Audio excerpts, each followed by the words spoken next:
Okey, kalau anda mempunyai masalah seperti ini untuk Epson L3110 tau. Okey, apa masalah dia? Ni masalah dia. Dia punya waste pad ni dah penuh. Ingin dia dah penuh. Jadi, kita kena tukar dia punya waste pad tu. Kemudian kena reset. Printer Western dia kat belakang ni. Buka skru ni. Okey, tarik saja. Tarik macam tu. Ni Western kat sini. Okey, dapat. Okey, bagi saya tunjukkan cara untuk tukar pad dia dahulu. Okey. Okey, buka ni. Tolak saja. Tolak. Kita dah buka kat sini, dah ambil kat sini, buka, tolak saja. Tolak saja. So, okey, pad dalam ni kena tukar. Okey. Kalau nak tukar pakai tisu pun boleh. Nak jimat pakai tisu je. Masuk sini. Okey. Kemudian reset macam tadi. Macam mana cara reset dia? Okey, yang mana belum subscribe, tolong subscribe. Yang mana belum follow, follow tau. Saya akan ajarkan cara macam mana, mudah sahaja. Okey. Sebelum tu, korang pergi cari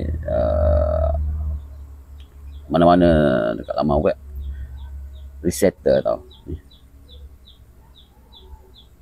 Ni saya ambil kat laman web ni pun ada. Ambil kat sini senang. Tapi kat mana-mana pun ada. Okey. Lepas extract, right click, run as resetter. Yes.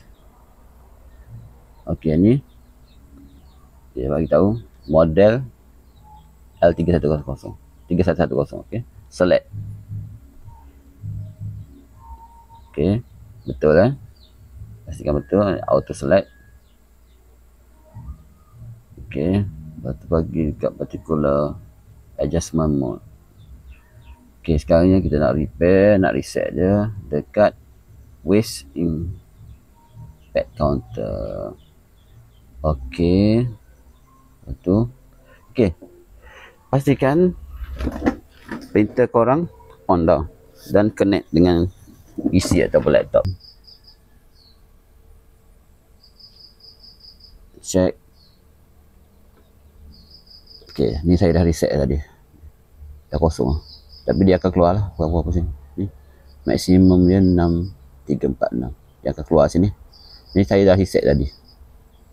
Okey, printer dah. Okey dah. Okey dah, tak ada bling-bling. Okey, selepas tekan check, lepas tu klik sekali lagi tekan butang ni. Pergi nak initialize. Lepas tu settle lah. Lepas tu complete. Dah boleh print. Okey. Kita dah test. Kita test print ya.